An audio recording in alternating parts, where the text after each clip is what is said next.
We're super thankful that everyone can join us for the season of creation. We've really been focusing on both the personal and institutional and collective responsibility for single-use plastics. And some of that was really spurred by the United Nations report on single-use plastics. So we're super excited to have Dea here with us, who worked on this report. And so she's going to give an overview on that, as well as her work that she has done. She's a social and environmental entrepreneur, and she currently works at the Swiss Federal Research Institution, Empa, on the social impact startup EcoWork, a co-working space for informal e-waste dismantlers in India. She holds a master's degree in environmental sciences from ETH Zurich and has worked in topics of waste management and circular economy for the World Economic Forum, UN-IETC, the ISWA, and Sofies. She is also, in addition to that, she opened a zero waste retail store, which I'm really excited to hear about. Her actions and work strongly reflect her passion and engagement in bringing forward the transition towards a socially and environmentally safe, fair, and healthy resource management. So we are super excited to have her here. And without further ado, I'll give it over to you, Dea. Thank you. Thank you, Kristen, and hello to everybody. I'm very excited to be here and well, present my work, and thanks for all the interest. It's always good to see that people are interested in the work that you do, and also it's a very important topic, plastics and waste management, so I'm very happy to hear that you are working on that as well. So let me share my screen.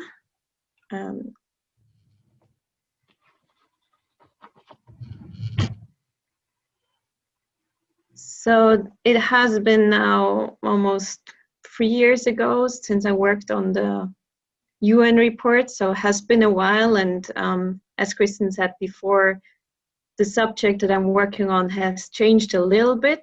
Nonetheless, I do know still a lot about the single-use plastics, and will now lead you through the presentation. So first of all, let us have a look. It's not changing. Sorry, the slides will not move. Let me try again.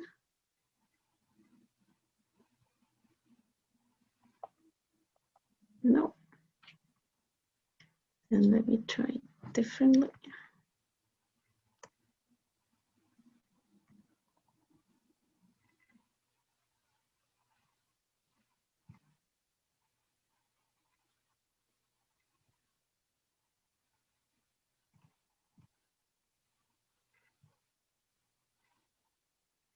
Now, can you see the full screen or only the PowerPoint? We can see the PowerPoint. But full screen? Yeah. Okay, perfect. Okay, so let us have a look into the plastic production. I'm just gonna. Okay.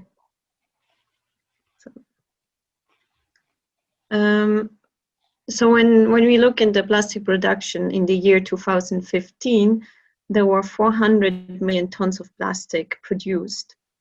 And when you look into for what this plastics was produced, you can see that most of it, 36%, was produced for packaging. Now, packaging is often single use. So this ends up immediately being waste after.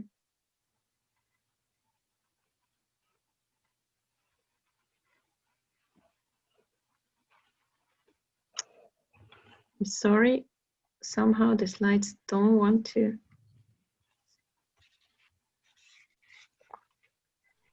Move.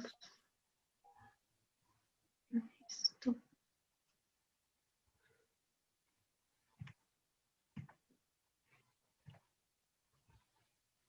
Try once more. Okay. Oh no, I'm not sharing my screen.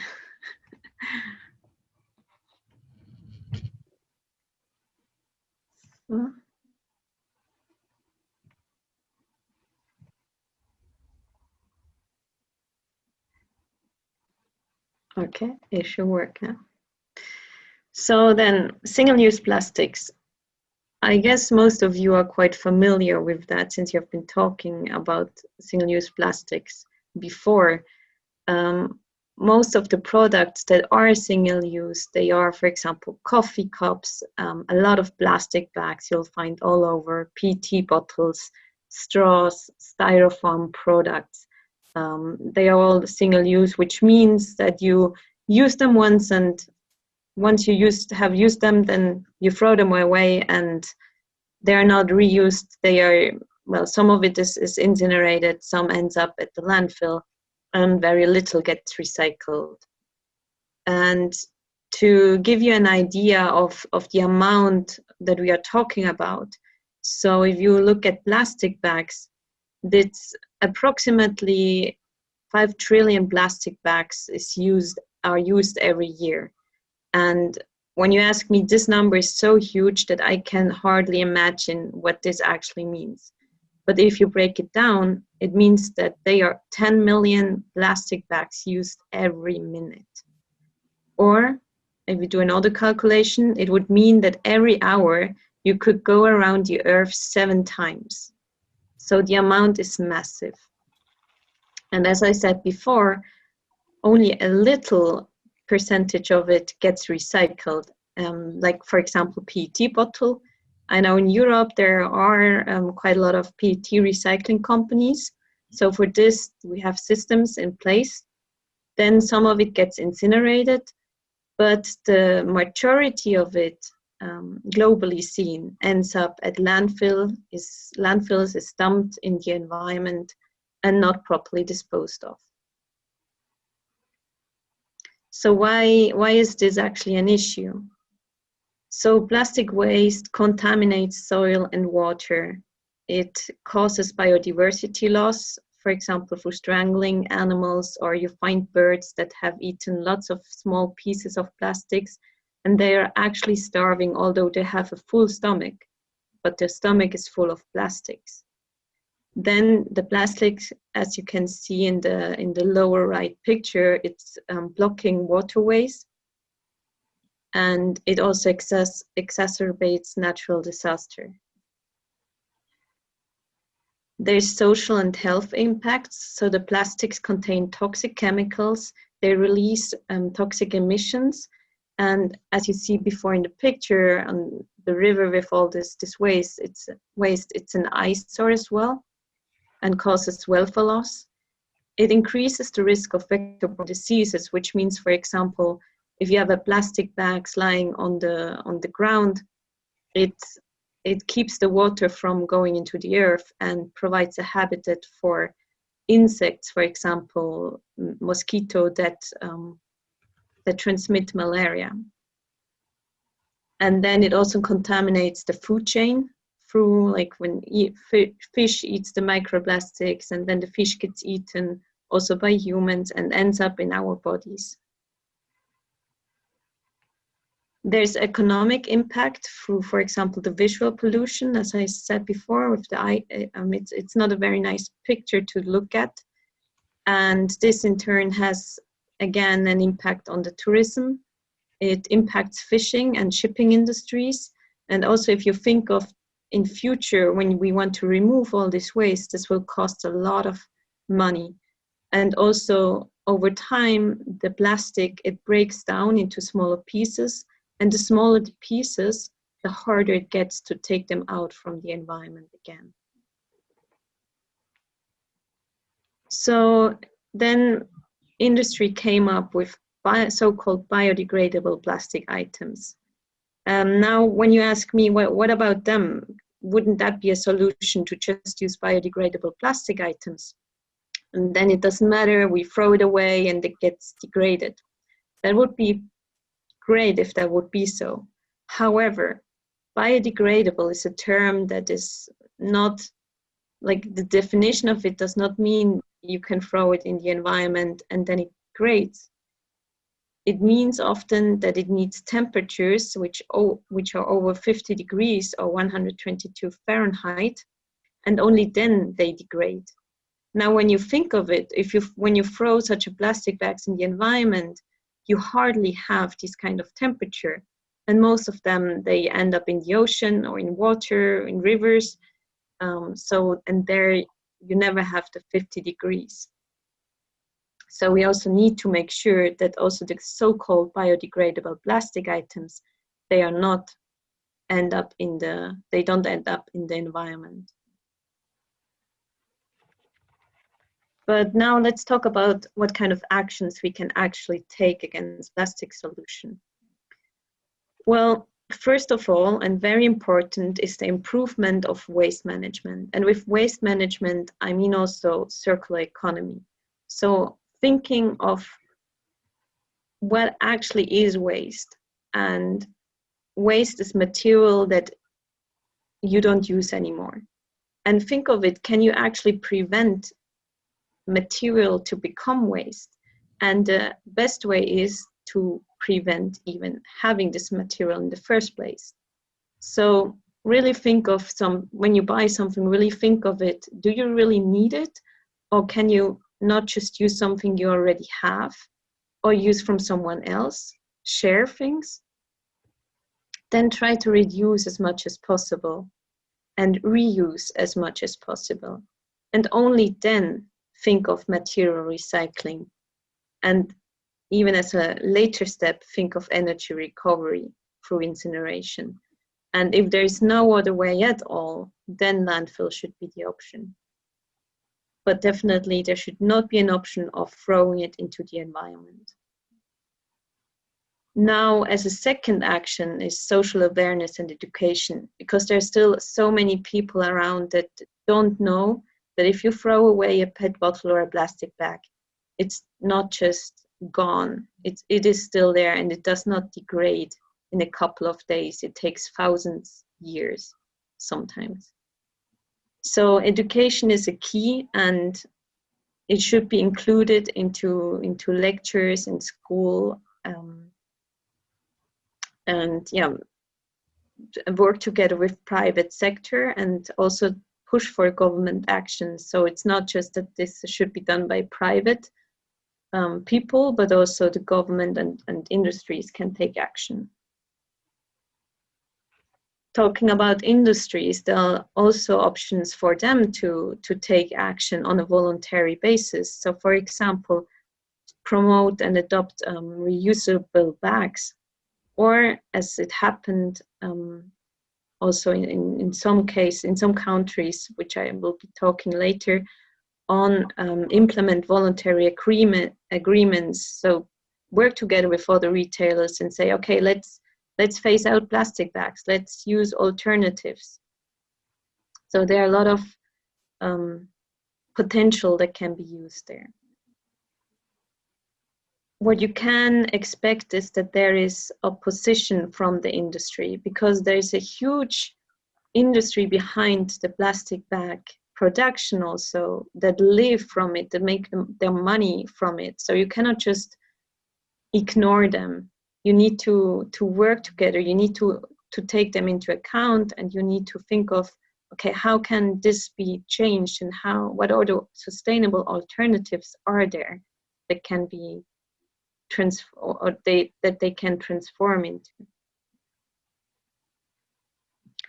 And then as a last step, there could be policy instruments used, for example, a total or a partial ban, economic instruments like putting a levy on plastic bags, provide incentives, for example, tax incentives, or a combination thereof.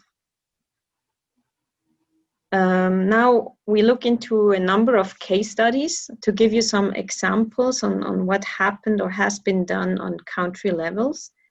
So in the case of Ireland, for example, they put a levy on plastic bags in 2002. And before they did so, they did a research on their willingness willingness of payment. And they figured out it's around 5 cents. Or no, sorry, it was 2.5 cents And they decided that they will put the levy 6 times higher than actually what was actually the willingness of people to pay for a plastic bag, just to ensure that they will not buy a plastic bag, or the barrier is higher. And what you can see then is that the consumption of plastic bag decreased substantially after the introduction of the levy. However, after a while, the people got used to it again, and that they had to pay for the levy, for the plastic bag. And you can see there's an increase in 2006 of plastic bags. So what the government did is they increased the levy, and then it reduced again. So here, this example should show you that you always have to consider also the human psychology, how the consumer behavior. If you put a levy on something that was free before and now would cost something, then it's a huge barrier for people to actually pay for something. If you think of, you increase something only by 15 cents, which is not really a lot of money, but suddenly it costs, instead of one euro, it will cost €1.15, then people would not hesitate that much to pay this additional 15 cents. But the barrier to go from 0 to 15 is already a big step, psychologically seen. In the case of Austria, there was a public-private agreement coming into place. So in the EU, there's a plastic bag directive where they try to reduce the consumption of plastic bags below 19 bags per person and year. Now, Austria has taken action in 2016, mainly done by the retailers, because for them it's easier if they can take actions, they are in charge of it. And together they decided that they want to have their target by below 25 bags per person and year. And if you ask me, 90 bags, so as it is in the EU, which would mean you can every 4th day you can take a plastic bag, so you would still be in limit of it, which is still quite a lot of plastic bags. So I really think it was a great step from the retailers to increase the target. And the agreement was made between ministry, large retailers, and environmental organizations. And the impact of it was that by January 2017, most of the large supermarket chains, they stopped providing free carrier bags. And also the government supported the action by doing awareness campaigns and in promoting environmental projects. Now, if we look at the case of Rwanda, Rwanda put the total plastic ban, so really banning all plastic bags from manufacturing, use, sale, and importation of it in 2008. They also implemented the tax incentives to companies for investing in plastic recycling equipment and environmental bags. So that when we look at what has worked less well, it was that there was not really a lot of there was no participatory approach implemented. So the industry was not taken into account during the policy design, and also the consideration of the poorest of the population was not considered. So in the case in Rwanda, for example, if people like fruit or vegetable sellers, they often cut up open small fruits and sell it openly to people. And usually they used like small plastic bags to put into, and they really, for them it was necessary to have such plastic bag, and it's cheap and it keeps things clean. So after the implementation of the ban, they were not able to continue with that. And this means that when you think of putting a regulation in place like that, you have implications of it that you may not have been aware of in advance or did not think of. But this was really something that troubled the people, and it's troubling. It puts pressure on the people that already have a lot of pressure. So that was something that did not work well. Also, there was a lack of investment for recycling technologies and a lack of good and cheap alternatives to the plastic bag. And this led to the emergence of a black market. So they imported plastic bags from neighboring country illegally.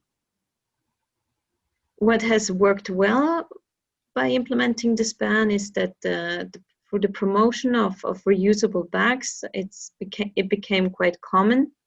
And over time, people and citizens, they got used to the new regulations.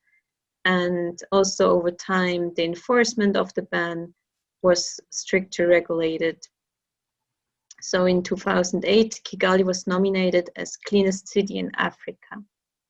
So, and the case of Rwanda should show you that it always needs time that new regulations get accepted, and also people get used to it and know how things work. And you cannot expect things to happen from today to tomorrow and everything works smoothly. In the case of South Africa, you can see on the right the pictures with this tree which is full of plastics, and the plastic bag, they became known as new national flower. So this led to the ban of ultra-thin plastic bags, so with a thickness below 30 micrometer, and the levy on thicker ones. South Africa has also established a non-profit company with the mandate to promote waste minimization and raise awareness. So what happened is that initially the plastic bag consumption decreased. However, due to a lot of strong pressure from the plastics industry, the levy was reduced. And then consequently, the consumption of plastic bags increased again. And another issue was the non-profit company that did not really come up with any awareness raising activities after its implementation. One of the reasons is that 6 years after, only 13% of the revenues from the levy was actually reaching the non-profit company. And this then resulted that the company was closed, and now there is no dedicated purpose for the levy's revenue.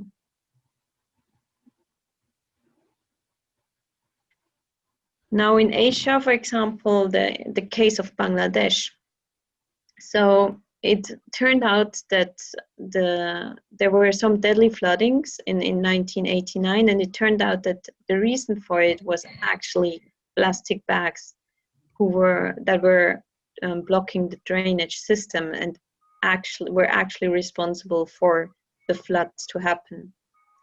Also in 2002, it was estimated that 9 million bags were used in the capital every day. Out of this, only 10% got actually landfilled and 90% ended up in the environment. This led to a ban of all polyethylene bags. The result was that initially there was a positive response from the public because the people could see the city is cleaner and it looks nicer. However, the use of plastic bags increased after some years again.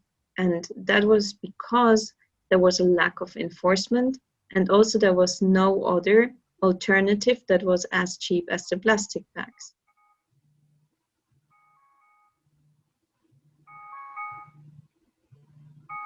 In the case of India, there was a public engagement. This was one person walking along the beach, and you can see it on the upper left picture here. It's full of plastic bags, full of waste. And this person decided, okay, let's do something. And he started cleaning up the beach, and he was motivating others to join him. And the number of people who would support him grew. And over 2 years, they were collecting 13 tons of waste, which was mostly plastics. And then you see on the lower left side the picture of the clean beach and turtles also fetching. And as a lessons learned here, it should show that even as an individual, you can actually do quite a lot, and you can motivate other people to clean up, and together you can change your environment. However, and sadly, like if there are monsoon coming, then the beach continues to be filled up with plastics again. And this is because cleaning up a beach, it's actually kind of treating the symptoms and not the source of it. So you really need to figure out where does the plastic actually come from, and try to prevent it in the first place to happen.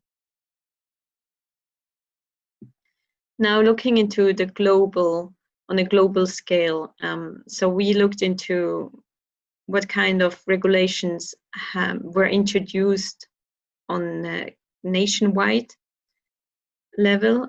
And when you look at the graph, you can see that especially after the year 2014, there were a lot of new regulations put in place. So this shows you that it's an emerging issue that a lot of countries try to fight with regulations. Now we also looked into what kind of regulations are there. And you can see the dark blue, these are total or partial bans, whereas the green ones, it's an economic instrument such as levies, and light blue is public-private agreements, and the violet ones are combinations thereof. And when you look like which continent put what kind of regulations, so in Africa, most countries, they put a total or a partial ban, whereas, for example, in Europe, it was much more common to introduce economic instruments such as a levy or have public-private agreements. We also tried to find out what was actually the impact and the results of these bans and levies. However, because as the graph before showed, it was only the regulations were only introduced recently, most of them, there was only little information to be found on the impacts of it. So only for like half of the cases we found actually information, and 20% they reported no to little impact, and 30% reported reduced consumption and less pollution. For the no, in the cases of no or little impact, the main issue that was reported as reason was either a lack of enforcement or the lack of affordable alternatives. Now, the transition to a more environmentally suitable alternatives can, as you have seen in the case studies also, can be a long-term process. And you also need to think carefully on what consequences it has. There are also pitfalls. For example, what also happens sometimes is if you put a ban on the certain thickness of the plastic bags, the industry just tends to either use very, very thin bags, or thicker bags, which do not then fall under this ban. So it's just a switch of the thickness of the paper bags, and then your ban has no effect anymore. So you really need to think of the consequences and also, pitfalls. And while this transition is in place, it's important to strengthen the circular thinking and also increase consumer awareness, and very important, improve waste management system so you can actually reduce plastic pollution. with this, I end with my first presentation on the report on single-use plastics. And now talking so much about actions and bans and regulations, I also want to give you an idea on what an individual can do. And I use the case of myself because I don't want to just talk about or write nice reports and talk about things, how you should do them. I am a person who likes to do things and create things. So what I did,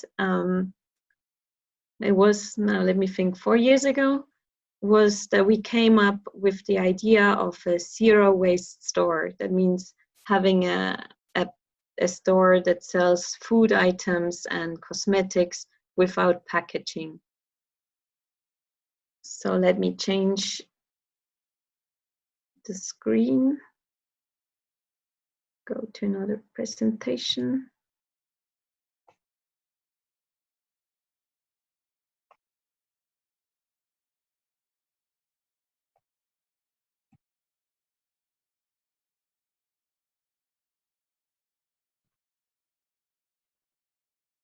Yes, so the zero waste store that I created is called Chez Mamie, and its location is in Zurich, in Switzerland. And it all started with an idea, and that was, as I said, for about 4 years ago, where we actually tried to go zero waste in our office. And we figured out that it's quite hard to be zero waste because you had to go to one store to buy your cheese unpackaged, then you had to go to the vegetable markets to buy your vegetables unpackaged, then you had to go to another store to buy your shampoo unpackaged, and so on. So it was quite complicated, and for me it was not convenient. So I said, like, okay, this is not working for me. And we were there sitting in the office, and we were complaining why nobody actually is doing something against it. Why don't we have a zero waste store in Switzerland or in Zurich? And then we looked at each other and we said, well, why do we actually complain? It could be us taking some actions, right? So that's why then we came up and said, okay, let's do it. And although none of us really had any experience with founding a store or with store management at all, we decided, okay, let's just give it a try. I mean, worst case, we fail, but at least we tried. So here you can see the initial team. And that was one of the first pictures of the whole team. We were 4. And then it started with having the concept, with looking for suppliers, getting all the materials, looking for a location. And once we found that, it was basically looking like this. So it was an empty store. It used to be a place where you buy your meat and sausages, and they had to renovate it. So we worked here with some friends. I asked some friends to help me, and we were painting the walls. We had a few furnitures, as you can see here in the pictures, that were built especially for the store, because you have to make sure it will carry all the weight. But most of the furnitures we bought secondhand, as you can see here on the left side in the car. That was from a secondhand store. And that was the picture.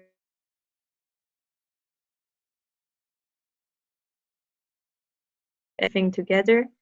We did a crowdfunding also to get some financing. And then there was the opening, and that was in March 2017. So that was the day of the opening with the team. And there were a lot of people coming. A lot of people come from neighborhoods. Many of them were also friends and families. And then actually started the most difficult part. It was already quite exhausting to set up the store and getting everything organized, and a lot of things happened last minute. But then now taking root, it means that you have to have a business that is working independently, that is financially stable. And this was quite tough in the initial months, to be honest. Because there are a lot of people, it's a new concept, they come in, they had a look, they wanted to see what we have, but you are not yet at the stage where you sell a lot of things. But slowly and slowly, people understood how it works. People came, people were telling other people that we are a new store here, and we're telling them how nice it looks and so on. And so we grew our customer base. We also did a lot of different activities to get people raise awareness about the store in the neighborhood. So here we did the clothes exchange, where you can just bring your old clothes and you can pick new ones. So we did a lot of different things like this. And we grew. So we introduced a lot of new products. We also tried to support local suppliers. So here on the left one, you see two men who produce honey, and we sold their honey in our store. So we also organized some like meet the suppliers, so people would know directly, okay, who is actually producing it, how is it done, and yeah, all of the products are organically produced, and of course we try to be zero waste.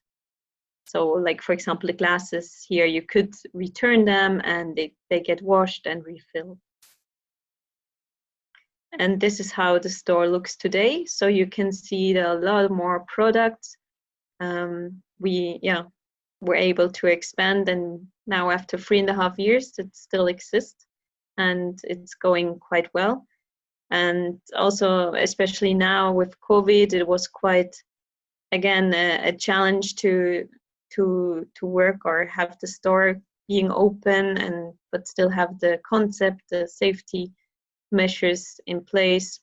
So it was quite difficult, and I'm glad it happened only now and not earlier, because earlier I think we might not have survived.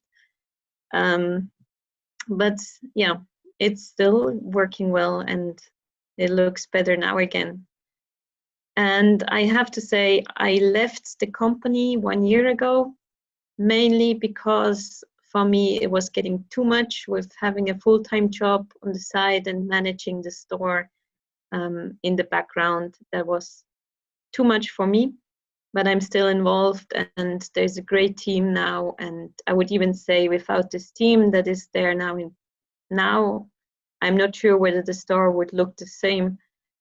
So I'm very glad that there are people around that continue with it and really push for it. And it shows, or it should show you, that you can start something, but it's also the team that actually makes it come true. Even if it's either, let's say, even I have founded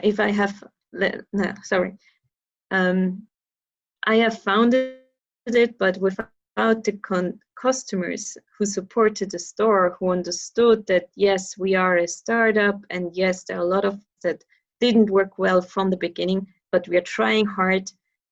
They were supportive. They came. They understood certain things when we said, "Oh, we are sorry, we don't have this product because we did not had everything in place yet." Or the team we were in the store who really put a lot of efforts, time, and energy in it. With all these people, it would not have been possible.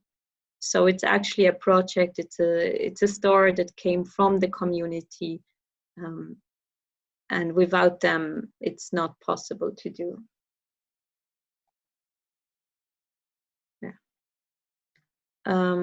So basically, what I took out from it is, you always, when you do when you create a new business, you have your values, and in this case, it was zero waste. It was going organic. be fair with the salaries. You want to pay your suppliers in a fair. Try to promote locally produced products. You need to balance this with your with your finances. You need to pay for your fixed costs, so you need to ensure that you have sufficient income. And most important, and which is the center of everything, is the people, your customers, your suppliers, the team, and also yourself, trying to find that you have a balance between your life and your working life, what you like, that you also take some rests. And yeah, that's kind of the 3 pillars that I think are very important to balance. And with that, if you have this, it will work.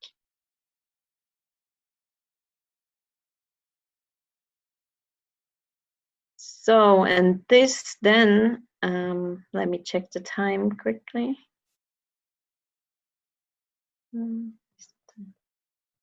I still have time.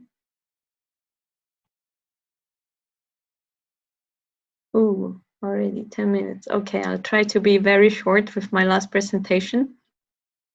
My last presentation is about eco-work, and Kristen already talked a little bit.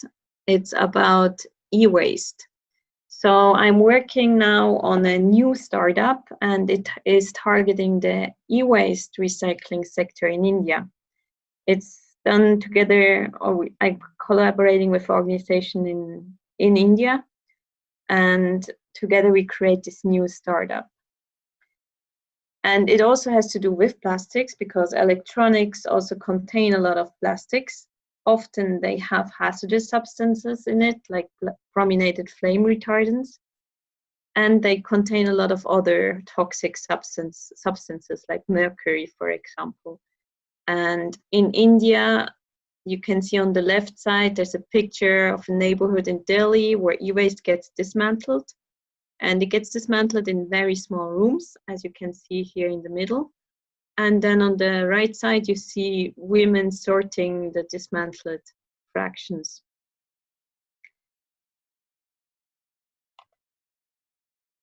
Now, in India alone, there are more than 3 million tons of e-waste generated every year. And more than 90% is managed informally by such micro-entrepreneurs, as you had seen in the picture before. And the whole sector the material is estimated to have a value of $270 million US. So what we came up with, or what we were thinking, is that these micro-entrepreneurs, they don't have the capacities, they don't have the investments to have proper workspace. Even if there is a regulation in place in India, they are not able to follow it, to comply with them, because they cannot do the investments, they don't have the space. And so for them, even if they want to become formal, they want to get the license to do so and do it properly, they cannot do it. However, their work generates income for the whole family. So our idea was that we, as EcoWork, we create such a space where they can rent a work table, but they can use proper machines and equipment, and they receive business and training opportunities. So the concept is based on kind of co-working spaces for informal e-waste dismantlers, and it is a financially self-sustaining model. So we generate income from the informal micro-entrepreneurs. They pay us for using the space, let's say for the day, or for an hour, for the hour, or for a week, depending on what they need. And in turn, they get the services that we provide. And for them, it's attractive because they can afford to become formal, and they can afford using the machines and work tables, because they only need it for a couple of hours or a day. They don't have to pay for a whole month.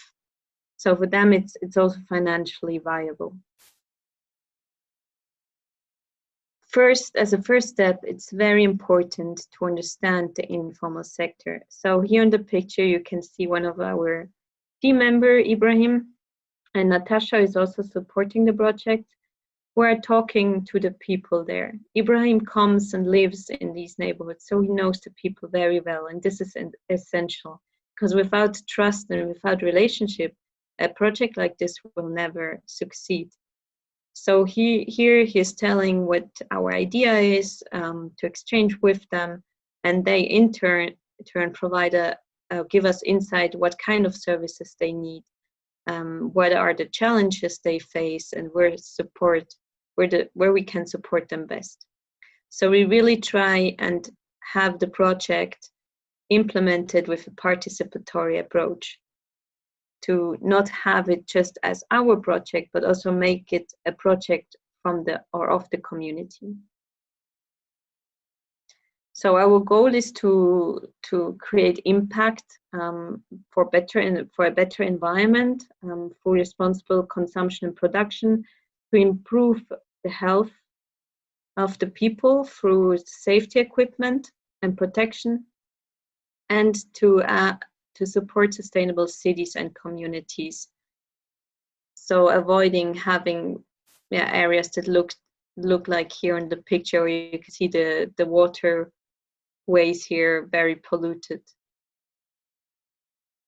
Now you might have been asking yourself, where are we with this project? So the project started in 2019 with community engagement, and because of COVID, it has slowed down a little bit. The whole e-waste market broke down, but it's now taking up again.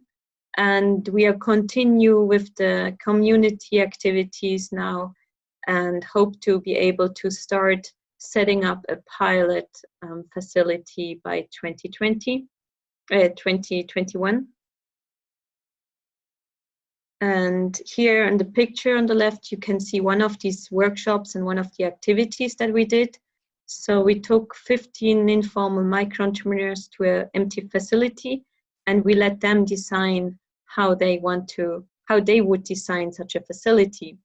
And through this, we got to know what is important to them and what do they need. How do we need to design such a facility that suits their needs? We are now also looking into further financing. So we have a bit more than half of the funding that we need to set up the facility, and more co-financing we are looking into or trying to find. And this is the team, the core team. We have some partner organizations already. And here on the left, you can see Ibrahim, who is our local guy in Delhi, and Dipali living in Mumbai, and Michael and me from Switzerland. Well, and this has been, the journey that I'm on now, and let's see where it will lead me or us.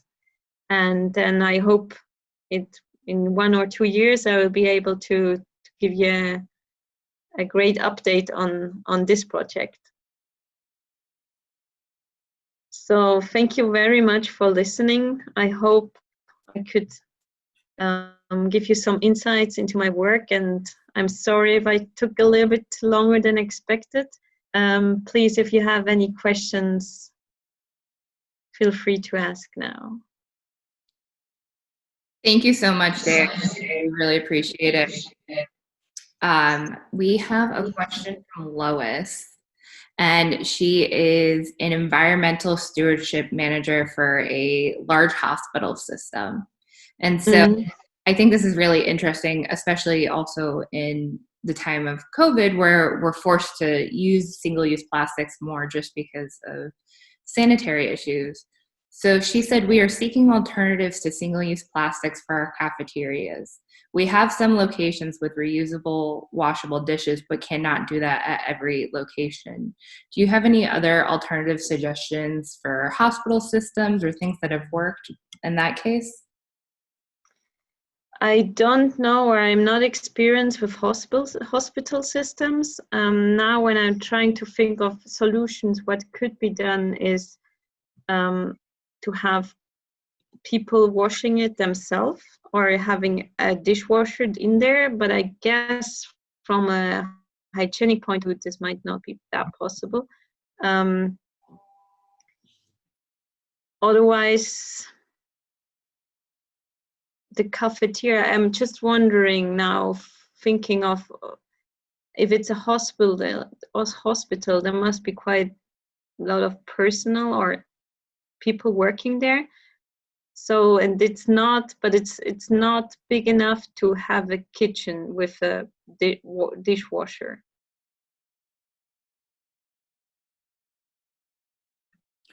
No, the hospitals definitely have dishwashers. It's just in some facilities, those have been removed over the years. So we don't necessarily have commercial dishwashing at every hospital. But if you're not familiar with that, that's okay. Thank you very much. You're welcome. We had another question about some of your graphs regarding the bans, and someone asked why there was no bar graph with North America on it. Because North America has no national law or regulation in place. However, there are local bans. I think New York has one on styrofoams. That's a case study also mentioned in the report. So there are cities like or regional level in regulations in place. However, it was going into that detail into every city, it was too much for the report. So we were looking on the one side on mainly national bans, and then what we found on city levels, we included as well. But that's on a separate table then. Thank you. We have from Jennifer. She said, thank you for your visionary and responsive work in the world. Given your environmental, economic, and global experiences, what fields of study do you encourage young people to engage to best impact the world at this time? Well, to be honest, do what you like, do what you are passionate about. And this could be anything. It could be law, it could be economics, it could be math. Do what you like. However, always keep the environment, always keep the people in mind and the impacts that your actions have.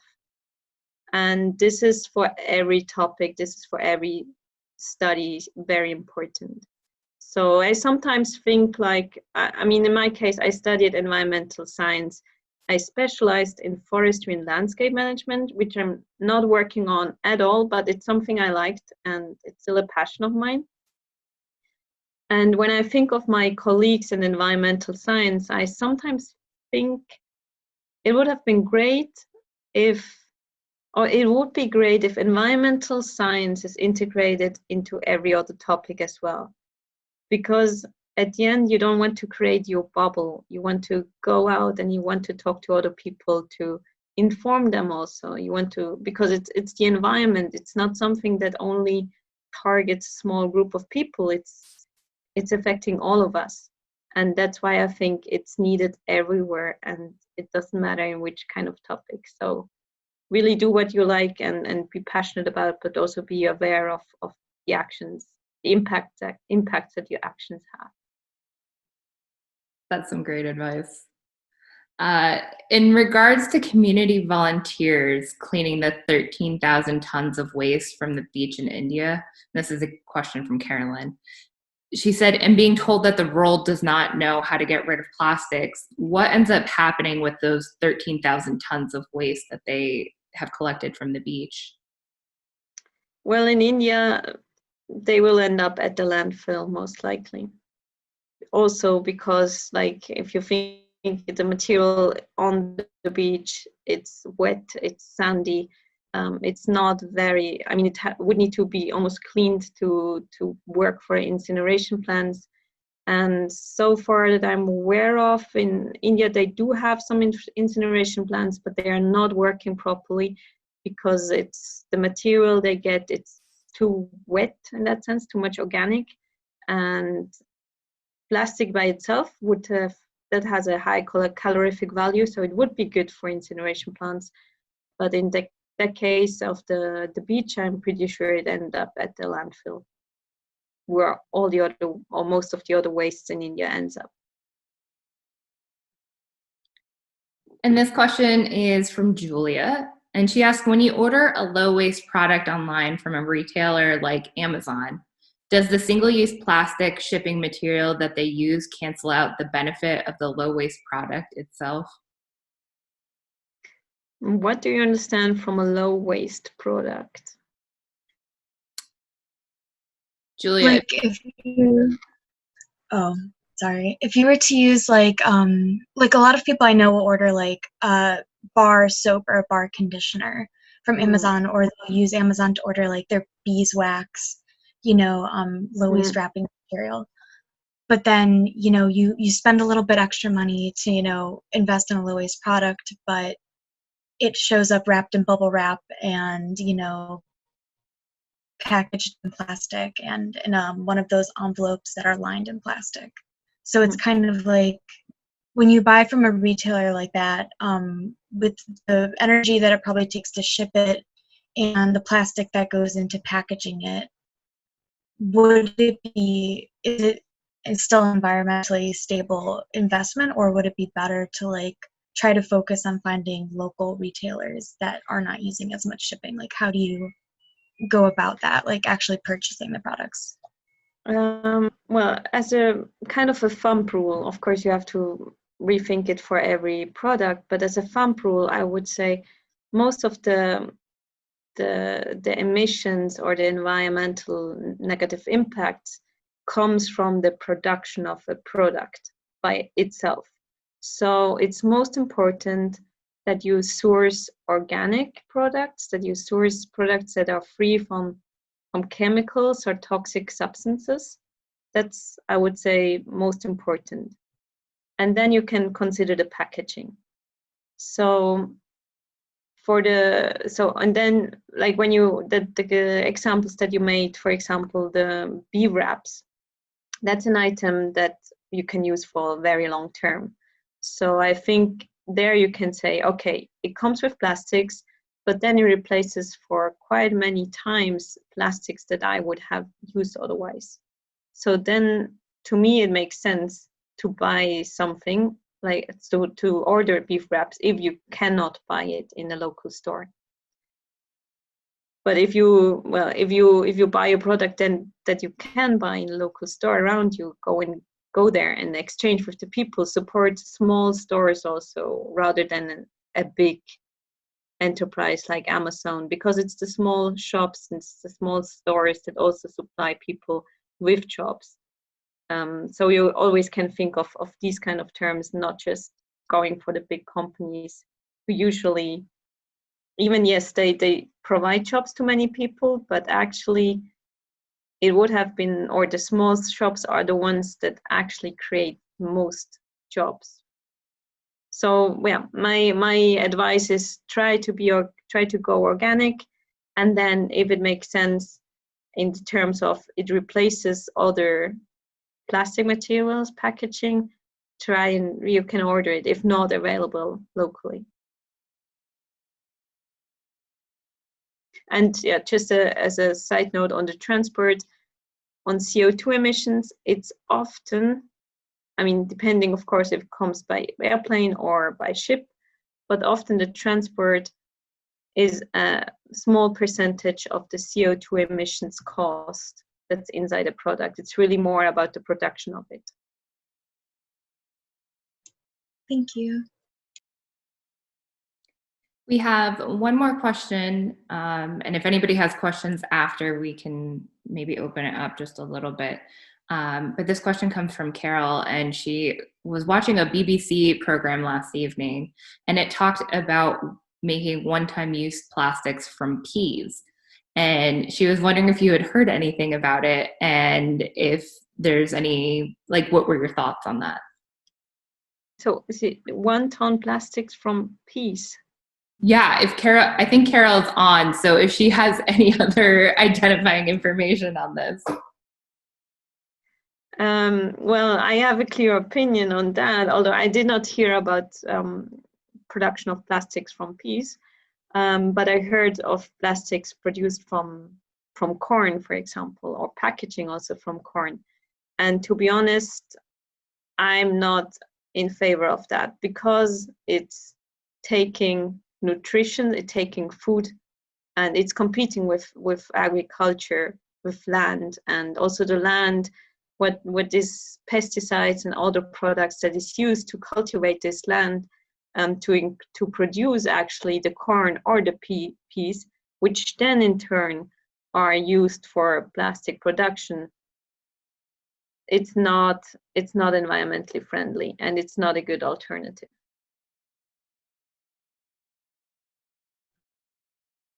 Thanks for clarifying that. I didn't know that.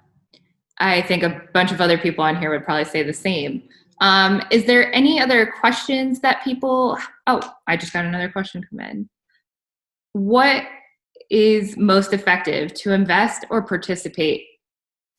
Hey, Brooklyn, maybe I'll have you clarify this question a little bit. I meant to ask you to reword it for me. I'm just curious, as like we're a large organization, what's the most important way for us to be involved? I think different than a nation and an individual. Like, how as an organization can we participate? Well, as an organization, you have basically the option or the great opportunity and potential to implement measures in your organization. So doing awareness raising campaigns, or trying to figure out, okay, where is actually in our organizations, where do we have the biggest environmental impact negatively, and what can we do about it? How can we prevent that? So first analyze your organization, see what kind of consequences, what kind of impacts you have, and then try to find solutions. How can you change this? And I mean, this is internally in the organization yourself. And then if you want to support other projects, that's of course that I would say depends on the project itself, whether the project needs financing, then I guess it's the best if you have funding available to support the organizations. Or if the organization, let's say, is organizing cleanup days, or doing a awareness raising campaign to support them, with the people with manpower or women power, I would say here.